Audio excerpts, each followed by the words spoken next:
Have you ever felt that whisper in your soul calling you to something more, but all the things spinning around in your mind have kept you stuck?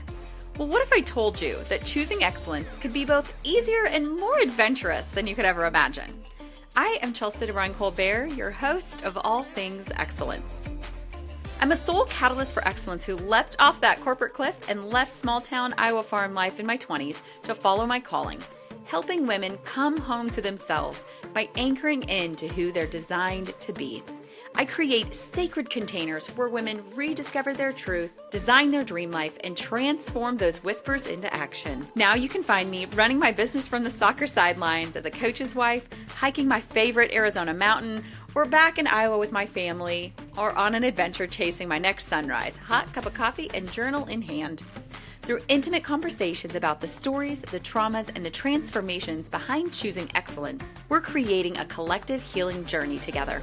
I believe in diving deep into personality designs, experimenting boldly, and learning life's greatest lessons through our beautiful chaos. Every week, my guests and I are going to rip down the curtains so you can see behind the scenes of real transformation as we explore what excellence actually looks like. Not just the highlight reel, but that messy middle where the magic happens. Whether you're seeking inspiration to take that leap or already on your journey and craving connection, this is your invitation to join us. So grab your coffee, settle in, and get ready to discover just how close you are to the life your soul is calling you to create. This is All Things Excellence.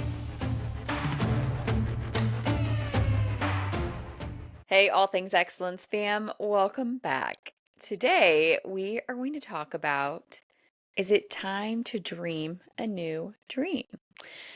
So I feel like that title, there's going to be a lot of people in my life or in my circle or that are acquaintances in my life that they're going to jump right onto that title. They're listening. They're here to see if they can read between the line. And I'm sure go create some really fun side chats about it, right? Because that's life. Like that's what we all do. We all really want to know, like, what is somebody up to? And I guess the answer to that is just hold on, because we're going to have some unhinged 100% honesty today. Like that's what you're going to get today, because it is in my design, in my human design. I am a very crash, burn, learn, and share my lessons with the world kind of gal. It's just who I am. It's how God wired me. It's my design. And when I decided to really start embracing that, I started looking back and realizing that even in my 15-year career of leading women, training women, that's what I did. And I would, I mean, until I was blue in the face, I would say to people that the learning is always in the doing, which is very true for my personality type. So I look back, I'm sure I made a lot of people crazy when I would say that.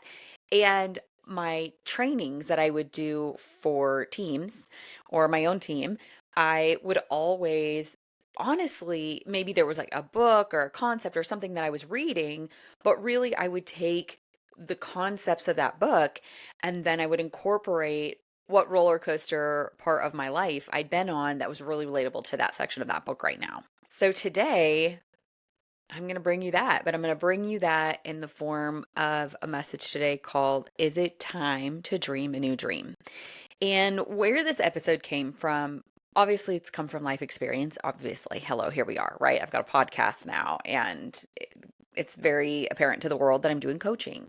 But also where it's come from is lately, so many people that I'm either coaching with or guests that I've had on the show, I'm finding there's a commonality, right? There's this common thread of feelings they start feeling, emotions and words and things they start saying, actions they start having around people or their career or their calling or what they're doing. There's been really similar things that people have been saying to the point where it made me go, how many people are living in this moment and they're just trying to push through, because that's life, right? Like we're all trying to figure it out and live a life of purpose and feel like we're enjoying our jobs while keeping our families alive and fed. I mean, that's where we all are. We're trying to be the best sibling and child, and for some of y'all, parent, spouse, whatever. We're trying to do all of that and love our life at the same time, like the day-to-day life, this, the grind that we're all on with our careers. So here's the first thing that I want you to remember that I'm going to say from my own experience.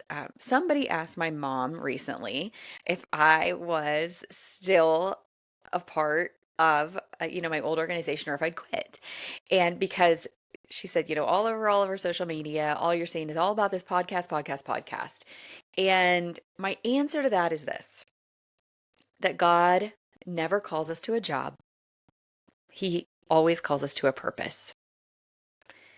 And every single ounce of my design as an Enneagram 8, in human design as this 3/6 splenic projector, God has called me to be an inspiration. My crash, burn, learn, hot mess express, share it all with the world. That is what He has called me to. He has never called me to a job. He has always called me to a purpose. So with that saying, I still love that part of my life. I love that part of my life. I love that company. I love my team. I love my customers. And I am allowed to do more than one thing. And I think that's really hard for some people to embrace. I think there there is a part of society, we're probably the rebels. If you've ever read Gretchen Rubin's book, Four Tendencies, there are the rebels, and I'm a questioner rebel. So I kind of question something, and then I will either uphold that because I agree with it, or I will rebel against it. And I think those of us that are rebels, or maybe Enneagram 8s who don't want to be controlled, we can go with things and go, nobody owns me, nobody gets to control me, and nobody gets to tell me that I'm only one thing. And it took me a really long time actually to be able to get there. But how I got there, you guys, I'm going to tell you, 16 years ago, it was February 2009. I was sitting in my cubicle of doom. I was like hot and fresh out of college, and I was in this job that I absolutely hated. I'd been an intern at this company for years, and I loved it. I was obsessed with it. I was in the marketing department. And then very stupidly, I said, please don't make a position for me. Let me get a job like a normal person. Well, I was young enough, like I was just young enough to go, let me just get a real job, or let me like apply for a job within the company, because I didn't want people making comments about that I was receiving favoritism.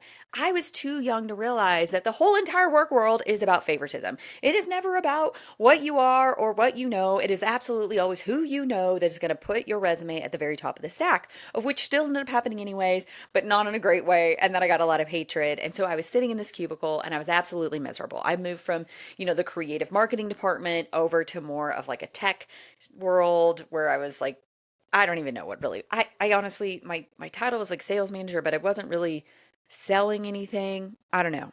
It was like I was the glorified assistant to the lady who hated her life the next cubicle over. It was not a good time. So I was miserable. I was praying every day to God, like, please, God, get me out of here. I know that you've created me for more than sitting in this cubicle.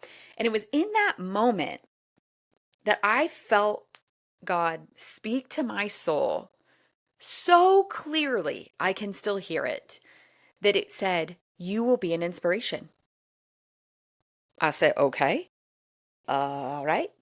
And it was in that moment that I just felt him guide me to the company that I then went and worked for the last, 16 years, and still am a part of, because I love it. I love the company. I love the culture. Um, it is definitely a piece of me, and because of my family ties, always will be.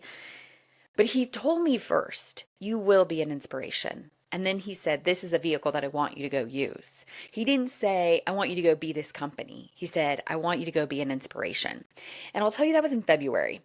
What I knew about a month in was on June 30th, I was supposed to quit. I actually still have a sticky note. It's right over here. It's hanging on my tack board. And in that moment, a few weeks in, I knew that this was supposed to be my thing. I knew I was supposed to leave the safety and security of this corporate job and the insurance, which BTW, y'all, I probably would have quit that day if I didn't feel the need to have health insurance, which is hysterical, because here we are 16 years later. I never even used the health insurance that I do have. And we didn't have it, like, you couldn't stay on your parents' health insurance at that point. That was like a new law that happened after this incident. Okay, if you're like, well, why didn't you just quit and go get back on your parents' health insurance? That was not an option at this moment. And So I did. I wrote June 30th on a little sticky note and I put it at the top of my computer screen and I stared at it every day. I prayed over it every day.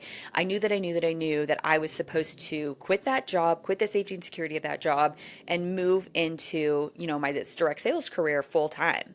Now, what happened was as I was doing this, I had 100 billion trillion% of my parents and my college boyfriend. A lot of family members were really critical. Your friends are the absolute worst when you start something like this. They are the least supportive people that you will ever have in your entire life. So I had all the support of my parents, all the support of my college boyfriend that I've been dating for years, zero support of my friends, but I was going all in and I was doing really, really great. What I will tell you is June 30th came and went, and I did not quit because safety and security, this inner freak out that I was having, I didn't trust it. I wasn't trusting the nudge. I trusted his nudge enough to start, but I didn't trust his nudge enough to also then take that huge leap to really step out and only do that. I will tell you, I closed on my very first house on July 14th. And on July 16th, when I say 48 hours to the moment, I mean Wells Fargo called to confirm that mortgage at noon on July 14th, and at noon on July 16th, that they called me into the office and I was fired. Um, there's a lot of things behind that. You look back and you're like, I probably should have sued over that. And I was seeing a therapist because the toxic environment that it was so bad. I mean, but here we are. It is what it is. And I have this like God loves me and everything goes my way kind of thing. Like everything works out for me and everything is for me type of thing. So I was like, okay, like this is great. And I really did at that time, y'all. I looked at that as like, this is so awesome. Like I wanted this freedom. I wanted this flexibility. I had 10 days of vacation. They weren't letting me use it and take it. So I didn't look at the being fired thing as a bad thing at all. I looked at it as like God removing from cart what I couldn't. And he's done that several times in my life. Like I've found if I will not remove a person, a career, a thing, an environment, if I will not take that out of my life, or take myself out of that every single time, he'll give me a minute and then he commandeers my life and he takes me out of it without me wanting to or not, or takes that person out of my life or takes the opportunity out of my life. And so I did look at that as him coming in.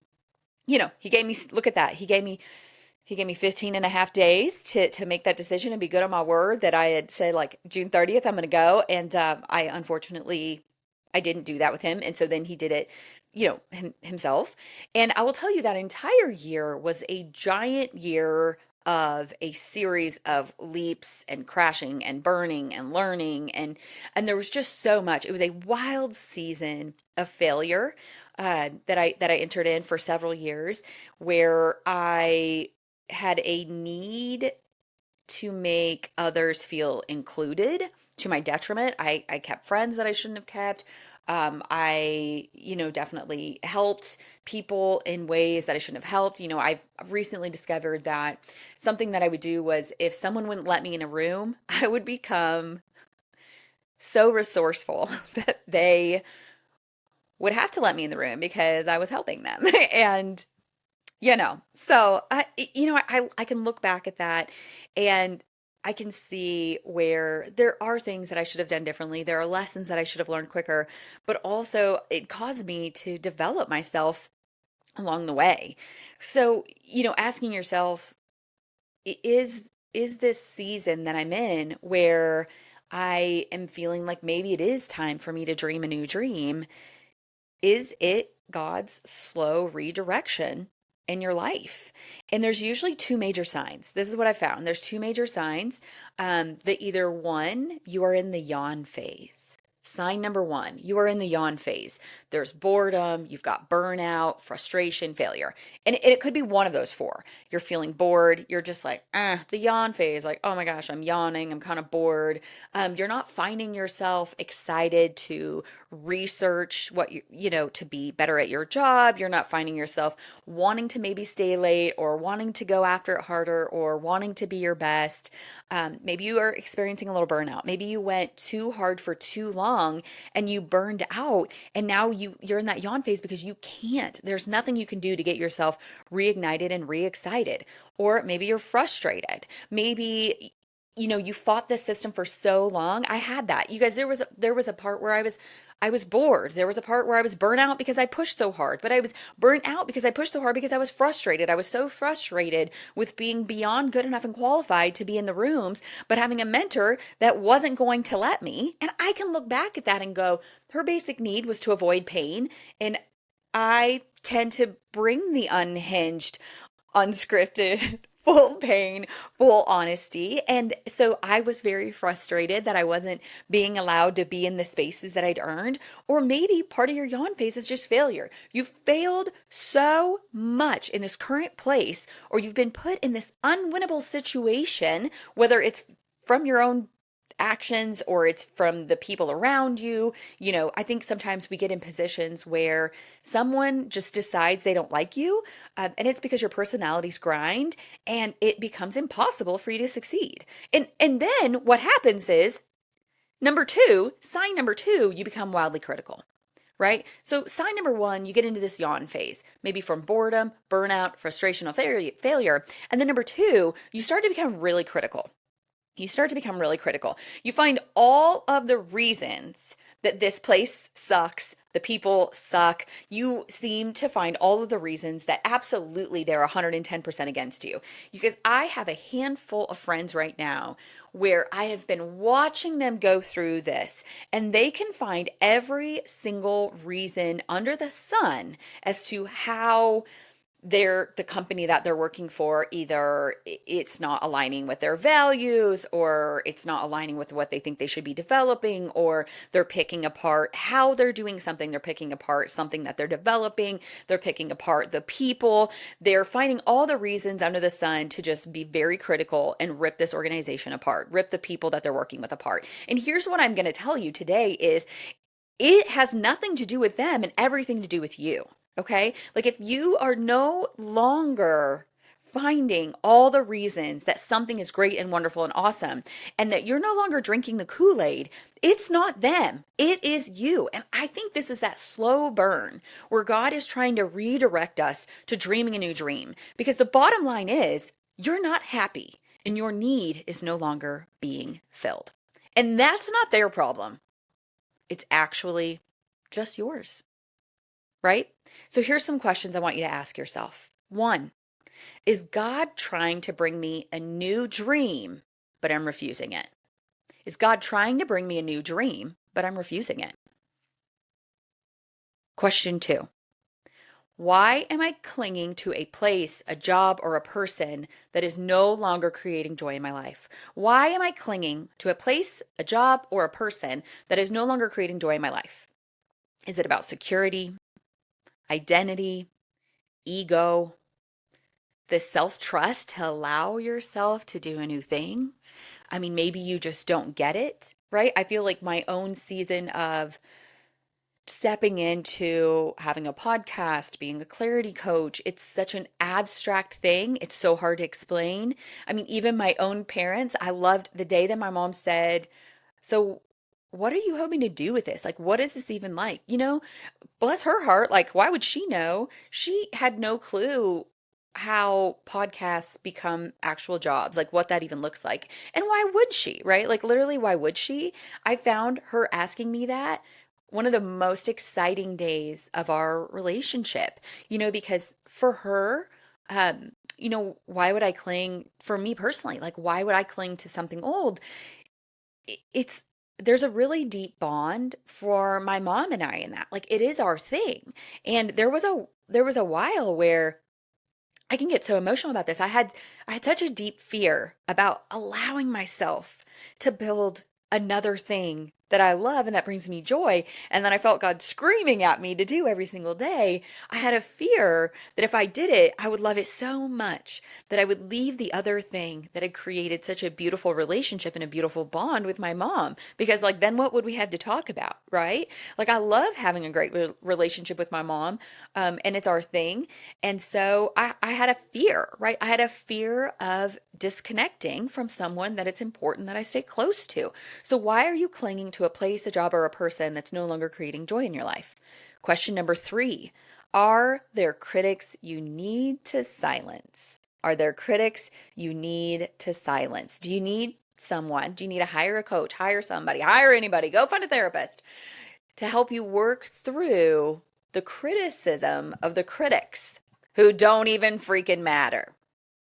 Number 4, you don't want to stay here, but the question is, you're unsure where you want to go. Like, where do I go? I no longer want to stay here, but I don't know where I want to go. So I want you to ask yourself within question number 4, what is your party trick? What is your party trick? Like maybe that's where you need to go. Because sometimes y'all, sometimes it's like you need to keep doing what you're doing, but you need to do it in a different place. I have a friend who is she well, I mean, I can she that moment you're like, how do I talk about this without like crazy talking about this? She is a trainer and she's really excellent at her training, and she has created a platform where you can train online, right? And there were things that she wanted to be able to do outside of her formal day-to-day job. And so she created this platform, but then it's also like, well, how long do you continue being able to do both? Can you do both? What does that look like? Right.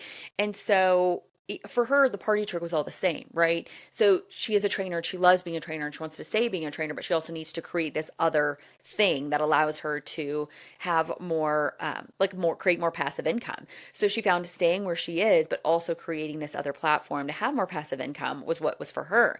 While other people, they're changing directions completely. They're going from, you know, like selling cleanser to selling technology. Or maybe I have a client right now where she's been in marketing sales, and she's wanting to pivot completely to a different side of marketing that has nothing to do with the sales but more to do with the brand development. So your party trick, when I say your party trick, what's your party trick? It is when you are at a party, what do people tend to come to you to ask to fix? On our episode with Jackie, if you go back to the Jackie Richards episode, she talked about how people would come up to her left and right, no matter where she was, and they would say, oh, you have problems with your social media? Let Jackie look at it. She'll fix it, right? So for me as a clarity coach, I had to be really honest where, y'all, whether I was like 6 years old on the playground, or I was like 20 years old and I was in college, or and the age like 30, 35, 40, here I am now, right? Where people, it would go, oh, you don't know what you want to do with your life, or you feel overwhelmed, you feel confused, you're not quite sure what to do next. You need a little bit of help you need somebody to hold all of the chaos and the madness that's going on right now and help you get grounded in a little bit of certainty. Go talk to Chelsea. She'll fix it. Like it was like I fixed like their energy or something. Like I just sit with them. I have a container. I hold it. They puke up all their stuff into this container that I hold them.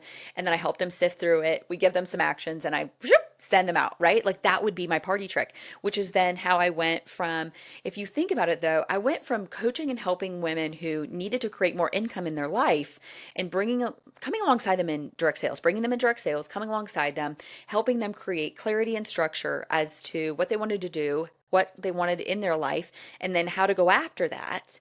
And then now I do that not just with inside that container, but I do it for anybody in a holistic view of life. Like last week, I had a session with one of my very bestest friends with her son where, him and his longtime girlfriend, they broke up, and it's good. It's like a healthy breakup, but it's also going, I don't want to stay where I'm living. I want to move. Like, what does that look like? I don't think I want to keep doing the career that I'm doing. And so to sit down with him, let him throw up all of these things for us to sift through that and then put him on a direction that feels really good for him right now, right? I turned that party trick into a new career. So maybe it's your party trick. What is your party trick? Do you love what you do, and you just don't love who you're doing it with, right? You work for a marketing company and you love marketing, but you're like, I hate these people. And all you can do is find everything that's wrong with the people that you're working with. I want you to identify your needs and your motivations and ask yourself, are they being filled? There's a lot of things you can do. You can listen to our Enneagram episode. You can listen to our core need motivation episode where it's the 5 ones. If you're like, I don't even know where to start, obviously you and I could work together. You could book a session, book a free discovery call, and we can kind of touch on this a second, because maybe you got into the job that you got into because you just did, right? Sometimes we just fall into jobs just because. But like we're right outside of college or somebody connects us, and then we get down the road 3, 5, 10 years later and we go, I don't even know if I like doing this anymore, and I don't even know why I started, and I think who I am has changed and shifted, and now I know what I love and now I know what I enjoy. And so we need to go back and we need to identify, what are your primary needs? What are your primary motivations? And are those being filled? Is it possible for us to pivot the way we're looking at your career and fill those motivations right where you are? Or do you need to have a change, right? Or sometimes, y'all, it's just time to stretch and grow. You've been comfortable where you are. You're in the yawn phase because you're simply bored. You don't have to stretch anymore to do it. And you're getting this little, like, tugging of your hair, tugging of your shirt, poking in your back. And that, you can call it the Holy Spirit, you can call it the universe, you can call it God, you can call it whatever you want to call it. I don't really care. But it's just the universe nudging you that it's time for you to grow into your next. I can't tell you guys how much I've had to grow in the last 6 months in launching this podcast, in doing a new thing, right? You have to allow yourself to acknowledge that you've fallen out of love and it's time to be redirected. And then you have to have that knowing that God's redirection can be painful. They say that we have three major career shifts in our life. Okay? They say we have three major career shifts in our life. And I think this is what I found. I found that we tend to really try and point fingers and we rally a crew behind our blame game cause, right? We want to get everyone on board with us, all of our friends, all of our family members, coworkers in the bathroom, coworkers in the hallway, coworkers at lunch, and we want to try and find people who agree with us. And here's what I want to tell you. That is so unfair. There is a difference between I need a little bit of containment because I'm upset and I'm trying to poison the water of everyone that is currently drinking the Kool-Aid, right? Go sift through your own stuff and give yourself permission to change direction and start over. Now, what I'm going to tell you is, for me, this is what I keep saying lately. I say, oh my gosh, it feels like I have my little starter kit with my cleanser and my foundations inside, and I am back on dorm room floors squirting it into plastic trays. That's what I feel like right now. It's like my friend Robin, we were saying how it feels like we're standing naked in the town square, just going, and what am I doing now? When you start launching a new thing. And this feeling will make you want to run back to the familiar. It'll make you want to run back to the comfortable. If it's putting yourself out there, redoing your resume, applying to new jobs, going to these interviews, there is going to be that moment where you feel scared to death and you want to abort ship and you want to run back to what's comfortable, right? There's a saying about how I know I'm in hell, but at least all the streets are familiar here, right? But this is what I want you guys to know is that it's worth it. It is worth making that huge shift. I can look back 16 years ago when God called me to make that huge dramatic shift in my life to go from working in the corporate world and literally helping sell the usage of lighting on sports fields, which is hysterical because I sit under that company's lights every single night with my husband at all of the ball games for his job. And I have a lot of friends and family members that still work there, and I love it. I still think it's a great company. I never once thought it was a bad company. I thought the person that I worked with, I think they had a lot of problems with her. She was a little out of control, but the company grew fast, and they let her do that, and that's on them. But I still thought the company as a whole was really great. And so it is funny, right? The irony of me leaving that job to go chase fun, to chase freedom, to chase flexibility, to chase being able to build my own thing, being able to be an inspiration the way God was calling me to be. But then now here we are 16 years later, sitting under those literal lights every single night with the life of my dreams. That was uncomfortable. It was really uncomfortable. And 16 years ago, it was not cool to be in direct sales. I mean, all my friends were like, oh my gosh, why is she doing this weird grandma thing? Like, why? Like, why is she bothering us? I did have two friends. I had two friends, Courtney and Stephanie, that they were like, whatever you need, like, we're here for you. And I will tell you, their belief in me was enough. And so go find one or two people that love you, that believe in you, no matter how crazy of a leap you are taking, and that they're going to be your biggest cheerleaders when the rest of the world might try to be your biggest critic. Our human nature wants to run from uncertainty.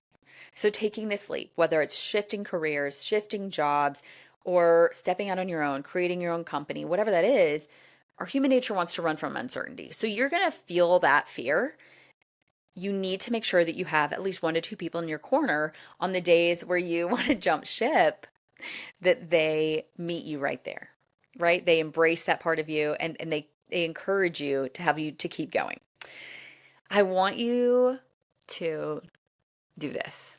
If I could give you a piece of advice, I want you to allow yourself to have the chance to begin something new again. To wake up in the middle of the night with passion and excitement. Y'all, I wake up, I'm gonna be real. Like I thought that I had started sleeping so well because I was at this point in my life where I was just peaceful. I was just peaceful and happy and content. And what I can tell you now is I was sleeping through the night so well because I was bored. My mind had nothing to solve and nothing to be excited about. And I'm so grateful that I allowed myself to have the chance to begin something new and fun again so I can wake up in the middle of the night with passion and excitement and grab that pen and paper next to my bed. Allow yourself to be messy. Allow yourself to step into uncertainty. Allow yourself to be scared. Allow yourself to grow. Allow yourself to throw all of your trust into God, into the universe. Allow yourself to believe that you're loved and everything goes your way. Because y'all know I am the biggest fan of the saying by Josie Balka that we all deserve as many comebacks and revivals in this lifetime that we want. When I was a nanny, so I left that corporate job. Oh, right, I left. They had me leave, whatever. It was, they wanted me gone and I wanted to be gone too. It was a good thing. And so when I did, I stepped right back into nannying. Stepped into nannying full time for the family that I'd nannied for in college. And then I really quickly moved up the ladder in my direct sales company. And it was just too much. I was tired and I was really sad. And David came home one day. And I remember where he and I were standing in the kitchen at the end of the kitchen counter, and I just stood there at him and I just cried. Because you guys, it was time. It was time for me to shift. It was time for me to pivot. It was time for me to leave that comfort of being their yaya every single day, showing up to their home and being there with the kids.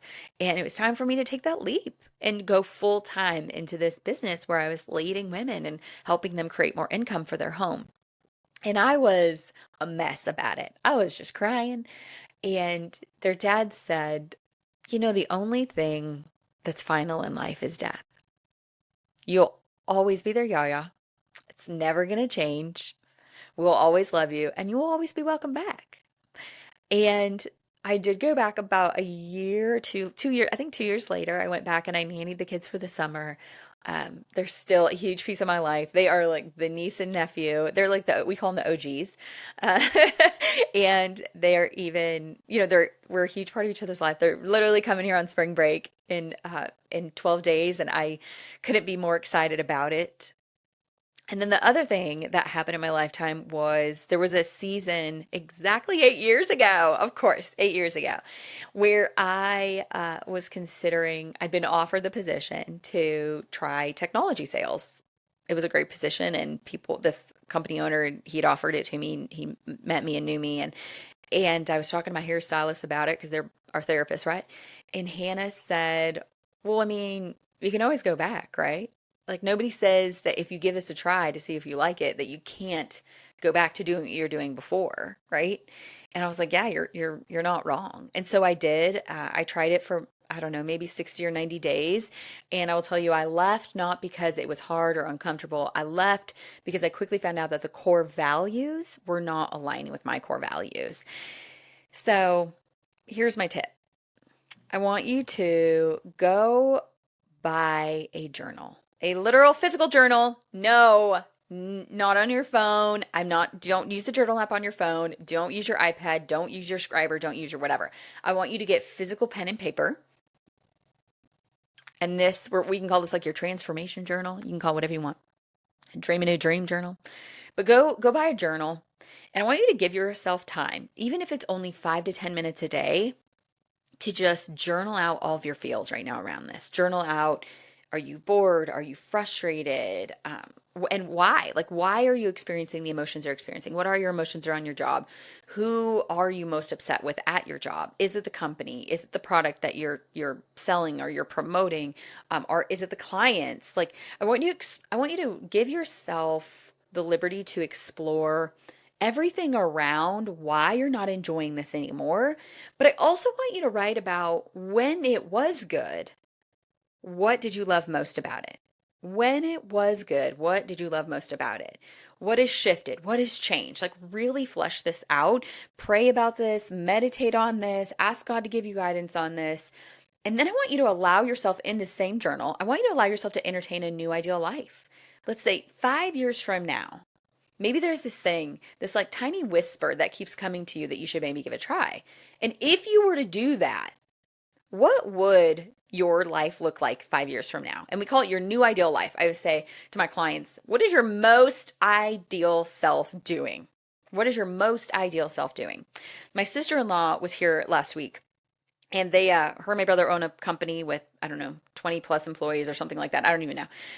It's not small. Let's just say that. And they're hiring a new person for the counterpart of her job. And I said to her, I know that it's important that this person knows they're competent on the what to do, but more important to me in the what they're doing, I care about who they are because this is your other half of your job. And so, who is this person in the most ideal life? Who is Amber's most ideal counterpart? What does she know? What are her skills? What is her character? What kind of a relationship do you guys have? Does she have a family? Does she have kids? Does she have a spouse? Is it a she or maybe is it a he? Like, we don't even know. And so we did this exercise as we drove to Sedona and back about the creating her ideal life at her job with this new counterpart in there, right? So creating that, and it's that same kind of exercise. So if you've gotten all the way to the end of this and there's this thing inside of you going, oh crap, I think it is time for me to dream a new dream. And dreaming a new dream does not mean that you have to lay down completely what you're currently doing. I absolutely did not. I found this beautiful place called the Both and, where it's getting to enjoy both and having joy in my life doing that, right? So, if you're interested, if you would like a little bit of help with that, we do have our one on one coaching that will just help you sort out those thoughts. You and me, we can just sit there. I can be a container for you to just throw all this up. We can figure out, is it a person at your job? Is it the actual job? Is it what you're doing? We can sort through all of those things. Number two, we can do an alignment intensive where we spend 3 hours diving into the stuff, right? We're going to dive into your core motivations. We're going to dive into your basic needs, diving into your design and your Enneagram and all your strengths finders. We're going to dive into all of that from this holistic view. And we're going to figure out, maybe, is it what you're doing or is it how you're doing it? Is it what you're doing it or is it where you're doing it and who you're doing it with? And looking at what kind of a pivot that we need to do with that, creating some strategy, creating some structure. And then you get a Voxer pass with me for the next 7 days as we're sorting that out and creating the rest of the certainty with that. Or we do have the brand new program called the Clarity Catalyst. This program is you and me for 90 days. It kicks off with 3 hours of you and me sorting through all the things, 7 days on that Voxer Pass, making sure we're getting you up and going and launched into your new system, and then 6 sessions that happen bi-weekly, which get you to the end of the 90 days where we're doing those bi-weekly tune-ups, making sure, is there something in our strategy that we need to pivot? Is something not working for you?